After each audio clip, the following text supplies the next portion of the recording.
João Ricardo, tudo bem? É um prazer estar conversando com você para falar um pouco da relação entre psicologia do esporte e o tênis de alto rendimento. E primeiro eu queria que você se apresentasse, falasse sobre o seu trabalho na psicologia do esporte e também a sua relação com o tênis.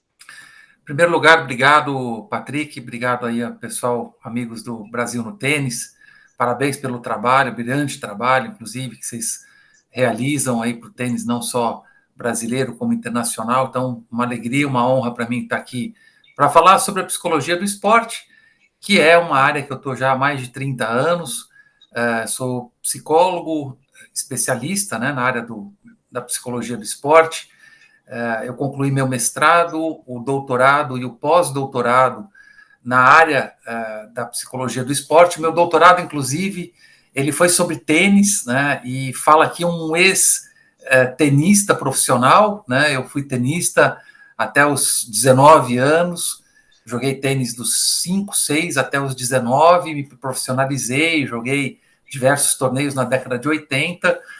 O tênis sempre foi uma grande paixão para mim, muito pelo fato de eu ter escolhido o esporte dentro da psicologia, se deveu por conta do tênis, né?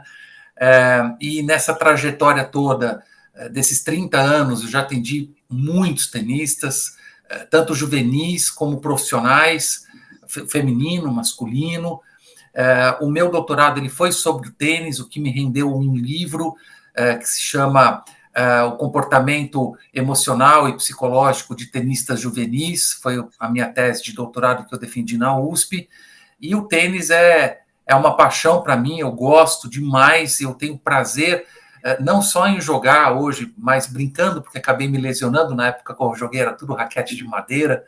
Então, hoje fica mais tranquilo jogar com raquetes, né, bem mais leves, e também poder falar sobre a psicologia do esporte no tênis. A gente tem aí o nosso curso de formação em psicologia do esporte e diversos psicólogos, eu percebo que entram no curso para aprender não só sobre o tênis, mas outras modalidades também, mas muitos ex-tenistas técnicos que querem entender um pouco mais sobre esse universo do tênis, sobre a ótica da psicologia do esporte. Então, dentro desses 30 anos e da experiência de quadra, eu acho aqui que a gente vai ter bastante coisa para conversar. Muito legal. E eu gosto de ver o esporte também através dos fatores externos, de tudo que envolve ele, e a psicologia é um fator muito importante para a construção de um tenista.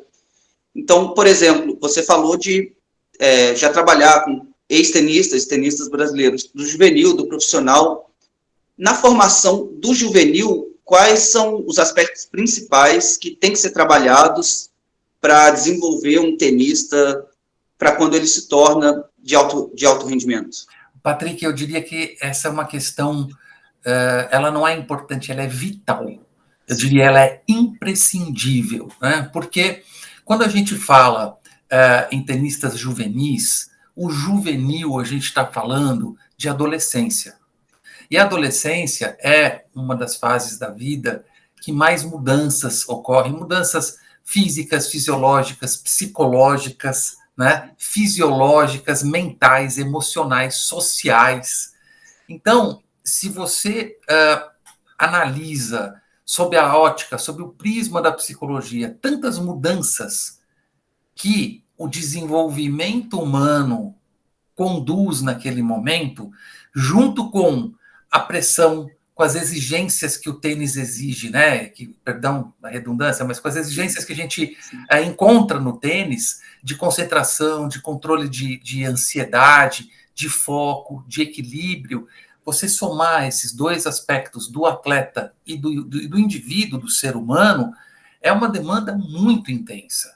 Então, o trabalho psicológico nessa transição do juvenil para o profissional, eu diria que ele é vital, porque muitas das questões que surgem na quadra, nos campeonatos, antes dos campeonatos, nas viagens, a questão da rotina, a questão da dedicação, né? A questão de você dedicar a sua vida para o esporte, ao mesmo tempo em que você está vivendo tantas transformações, um turbilhão de emoções, você precisa ter um espaço para você trabalhar isso e que esses temas todos associados ao seu desenvolvimento não acarretem prejuízos também na quadra. Então, essa dimensão atleta e ser humano, ela é muito importante, não só para o tenista profissional, mas também para aquele que está no processo de vir a ser um tenista profissional. É o que eu digo sempre, a psicologia do esporte. Antes do esporte vem a psicologia, antes do atleta tem o ser humano. Até porque são muitas questões para lidar que o atleta, ele abre mão de muita coisa durante a adolescência, então isso tem todo um peso, e aí vem junto com isso algumas frustrações em quadra, que é o natural de alguns resultados.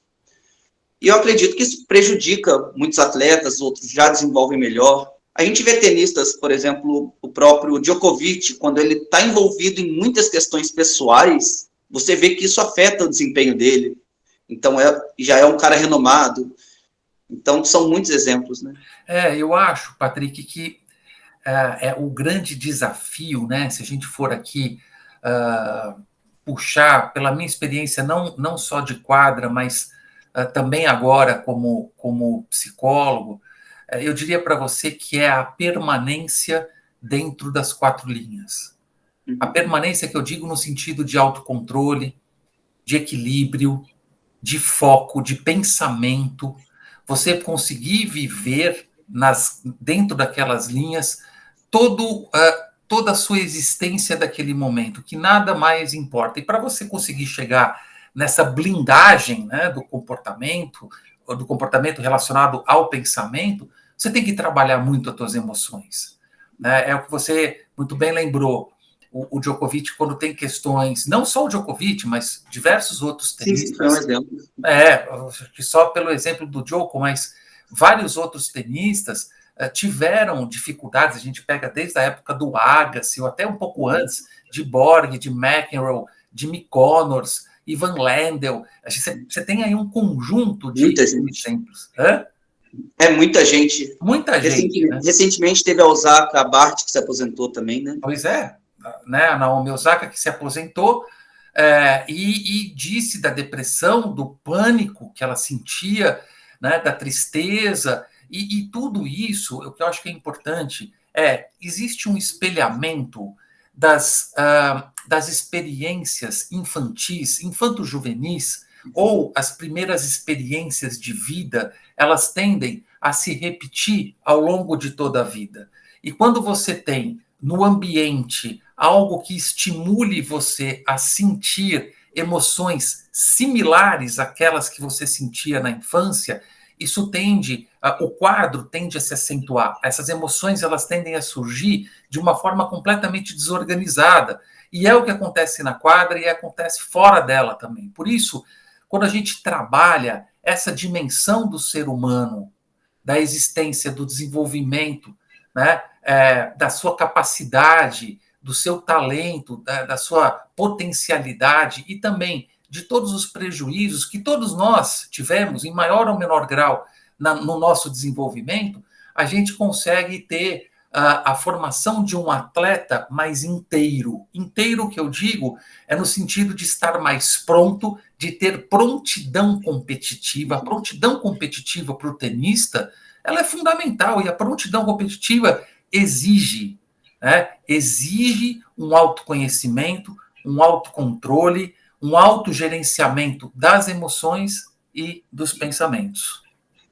E aí, a partir disso, a gente pensa no tenista profissional o quanto que a ausência de um bom trabalho de psicologia afeta o desempenho nos momentos cruciais, um breakpoint contra, ou então numa decisão. Eu acho que é difícil você se isolar totalmente mentalmente na quadra e esquecer do externo.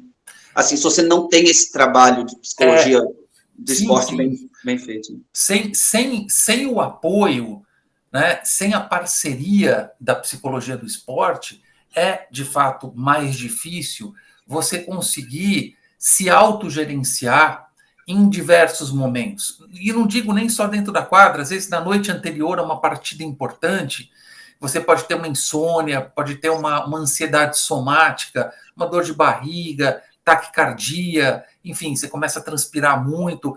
E tudo isso, né, é fundamental que se diga, todos esses fenômenos psicofisiológicos que podem acontecer atrapalham no gerenciamento da concentração, na tomada de decisão, no foco, na velocidade de reação do tenista em quadra.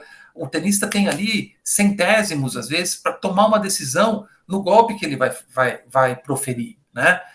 Não dá, você não tem tempo de pensar. E o pouco tempo que você tem para pensar, seja na troca de quadra, né, nos intervalos ímpares, ou seja, entre um saque e outro, entre um ponto e outro, o que é muito pouco tempo, é fundamental que esse tenista tenha uma capacidade interna de produzir bons pensamentos sobre ele e sobre a partida.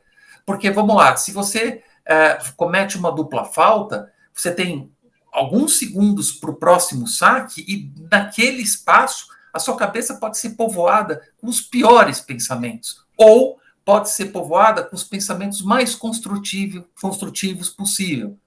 Então, tudo isso é treinável. Eu digo sempre, nada é inventado, nada vem de graça. Nem a condição técnica, nem a condição física e nem a condição psicológica. O que um tenista pensa dentro de quadra é algo que precisa ser treinado junto com as outras competências na preparação esportiva. Porque, por exemplo, para você, qual a principal defasagem que um atleta ele tem quando ele não tem um psicólogo acompanhando a carreira dele? Eu diria algumas defasagens, né, que eu observo nesses 30 anos de trabalho. Primeiro, dificuldade ou para ganhar ou de perder, né? Ultimamente, eu diria, nos últimos 10 anos, eu venho percebendo muito a dificuldade para vencer. A vitória, ela apresenta ao tenista um novo status. Ele sai, né, de um tenista que sempre perde para um tenista que começou a ganhar.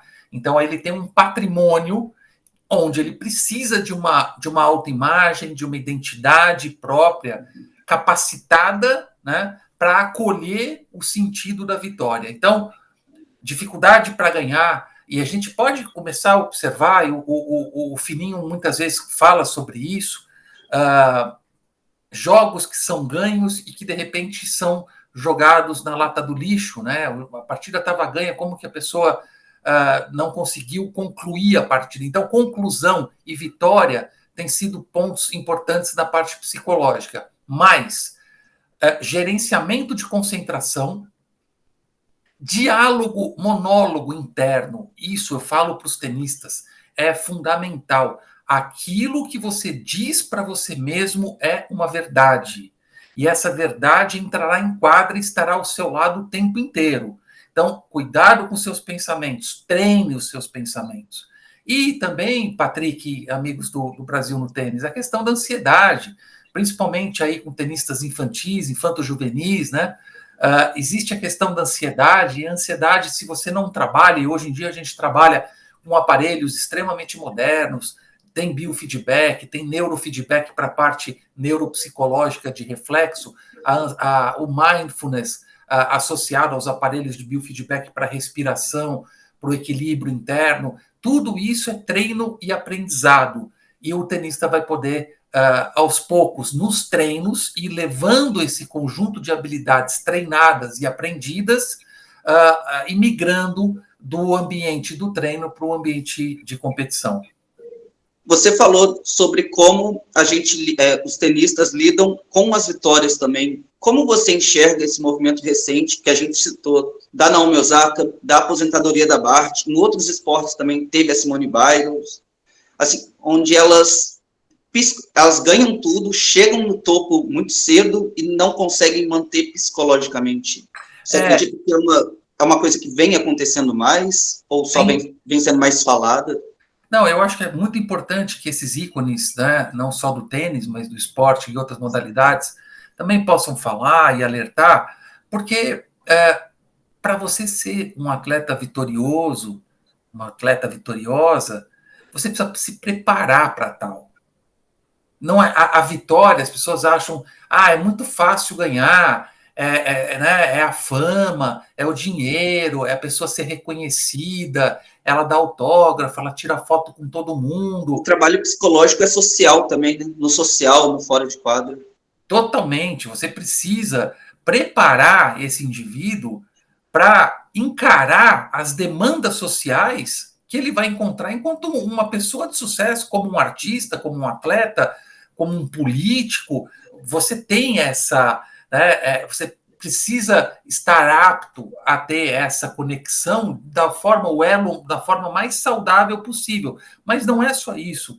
Eu entendo que, sobretudo, a gente, né, falou meio en passant da questão da adolescência, mas eu acho que isso determina muito, Patrick e amigos, porque para você ser um atleta de ponta, né, como todos esses que a gente está falando, muitas vezes você tem que abandonar a vivência de um período fundamental da sua vida, o período do desenvolvimento, que é a passagem ali da pré-adolescência para a adolescência e a vivência da adolescência.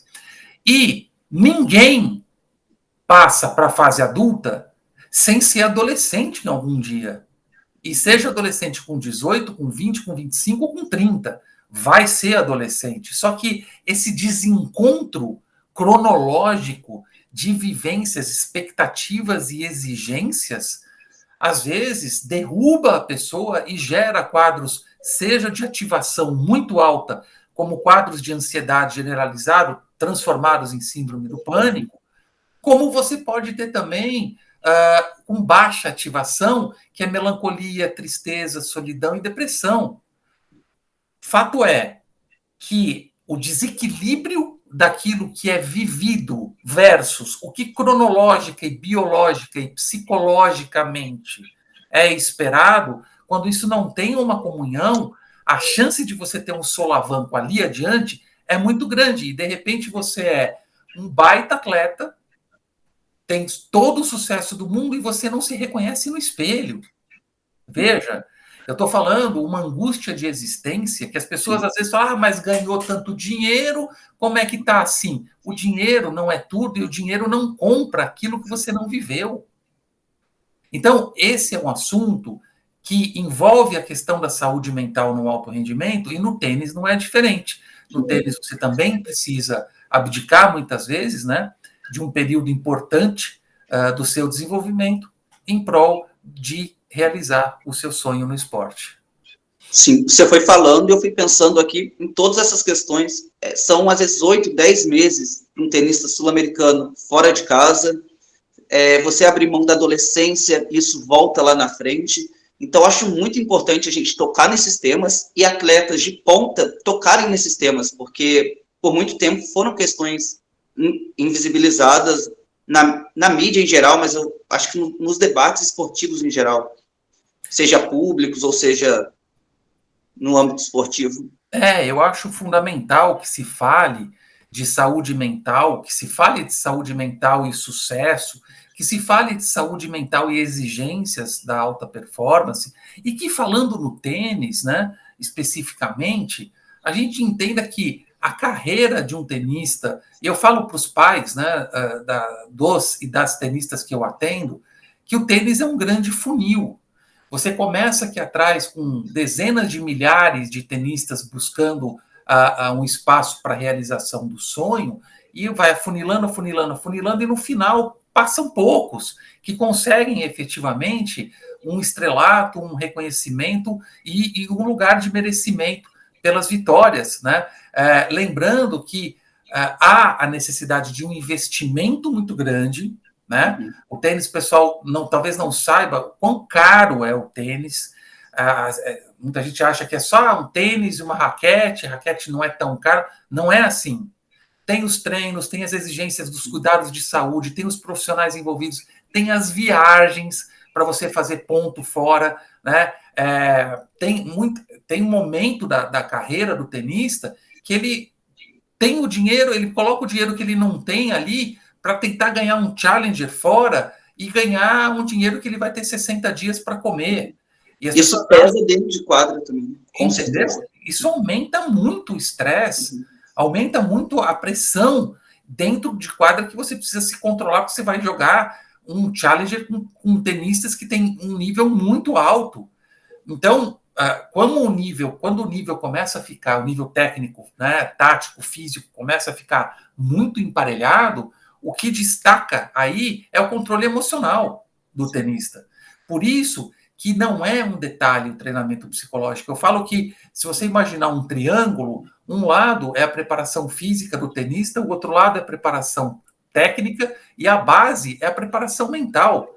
Não adianta você ter, como falava já Nelson Rodrigues, né, o saudoso dramaturgo e jornalista, não adianta o brasileiro formar, constituir atletas que têm corpos de aço, mas na base de barro. É importante que essa base ela seja de aço também. E para essa base ser de aço, é preciso reconhecer, valorizar e também investir na psicologia do esporte, claro, para que os atletas tenham os benefícios que lhes são devidos. E você entrou agora na minha próxima pergunta, que é como você enxerga a psicologia, como a psicologia do esporte é vista hoje no Brasil. A gente tem um exemplo muito recente e grande de que a seleção brasileira de futebol não leva psicólogos para a Copa. A gente viu o quanto que isso pesou. São vários momentos que a gente sabe que isso fez diferença. Mas no esporte em geral, e principalmente no tênis, como você vê a mentalidade de quem gera o esporte, de pais, de quanto a psicologia do esporte, o quanto ela é essencial na formação dos atletas e no atleta de alto rendimento? Olha, Patrick, o futebol, eu falo até para os meus alunos, né? O futebol é um continente à parte no universo esportivo brasileiro, né? O futebol ele está algumas décadas atrasado quando o assunto é ciência. Não foi a primeira vez com o Tite, já foi a segunda vez com o Tite que não leva a psicologia do esporte. Nós já estamos aí há 24 anos, né? Vai completar 24 anos na próxima Copa que a gente não ganha um Mundial, e eles insistem em não trabalhar a questão psicológica de forma adequada. Então, o futebol, eu diria que é uma modalidade à parte no continente esportivo. No tênis, eu posso dizer pela demanda. A demanda de atendimento que eu tenho por atletas juvenis, semiprofissionais, né, e também profissionais, tem aumentado muito nos últimos 10, 20 anos, né? Muito, muito, muito mesmo. Eu tenho contatos próximos com treinadores do Pinheiros, do Paineiras e de outros clubes do Brasil. Eu sempre estou recebendo aí encaminhamento para atendimento a tenistas que querem entrar em universidades ou que desejam ir adiante no sonho profissional. Então, eu vejo que o tênis, ele e até as obras, né, todas, o jogo interior do tênis, o jogo mental, né, do tênis, você tem algumas publicações que mostram, descrevem muito bem as necessidades do apoio psicológico no tênis. E você tem não só o Meligeni, mas diversos outros narradores e comentaristas, né, como o caso dele, que falam o tempo todo dessa questão mental, da questão do estar na quadra, do confiar em si, do pensamento, do aprender a vencer, do autocontrole. Então, eu vejo que o tênis ele é uma das modalidades esportivas no Brasil, eu diria não pioneiras, mas uma das que mais aceita e mais estimula, eu diria, o trabalho psicológico, não só com os profissionais, mas também nas categorias de base. O meu trabalho de doutorado pela Universidade de São Paulo foi feito com tenistas juvenis do Clube Atlético Paulistano. Foi um trabalho que eu elaborei sobre o controle da ansiedade e o gerenciamento da concentração, né? Foi um trabalho, uma pesquisa de campo, onde eu estive ali com 28, 30 adolescentes, fazendo o trabalho e cruzando a questão da faixa etária, do desenvolvimento humano e a questão do controle da concentração, da redução de ansiedade. Então, a gente está aí com pesquisas avançadas, pessoas falando e, sobretudo, os atletas procurando, os atletas reconhecendo a importância da psicologia do esporte, não só nos treinos, mas também para as competições. Para finalizar, por que você acredita que teve esse aumento de demanda nos últimos anos, nas últimas décadas, quanto à busca pela psicologia do esporte no tênis brasileiro? Eu acredito, Patrick, que além do aumento do número, a gente teve fenômenos do tênis, né? Como Maria Bueno, depois isso trouxe muita visibilidade para o tênis no Brasil, né, nas décadas dela.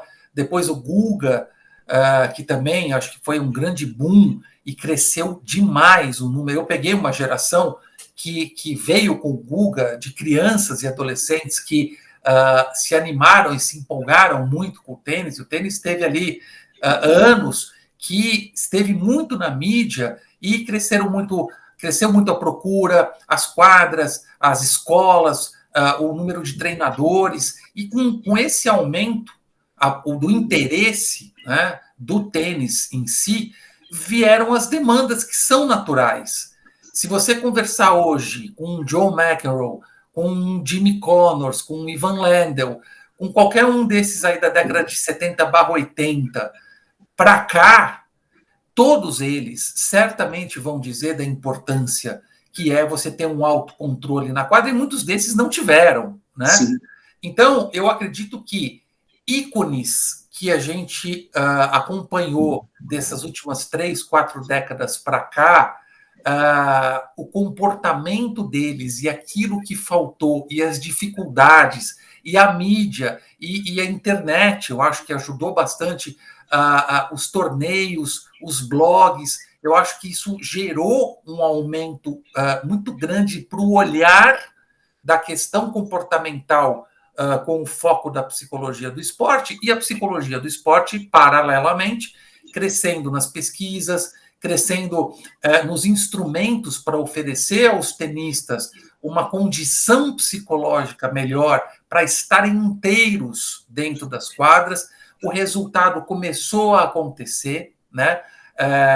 Então, eu acho que é uma somatória de exemplos de atletas, crescimento da ciência, a questão da mídia, a questão das redes sociais e o debate, claro, né, não menos importante, da saúde mental, que, né, foi trazido não só pela Naomi Osaka, mas outros tenistas também andaram falando sobre isso, em maior ou menor quantidade nas mídias sociais.